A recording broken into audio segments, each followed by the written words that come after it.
Residents in Brooks County seeing some changes to their stay-at-home and curfew orders tonight. As the rest of the state reopens, officials there in Brooks County have had to make some adjustments. Our Nora Perez has the story. County orders cannot supersede the governor. The governor supersedes the county. A special commissioners court meeting was held today over in Brooks County.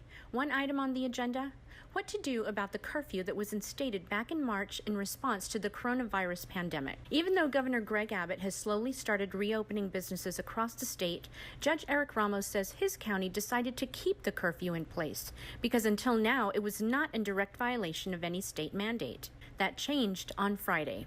When the governor included the bars, right, the local bars, in the reopening, which happened on the 22nd, we did feel that our curfew was in conflict with the governor's orders. The curfew was lifted by unanimous vote, but Judge Ramos wants his residents to continue to practice social distancing whenever possible and use common sense.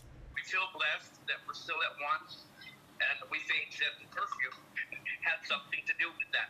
Nora Perez, 3 News.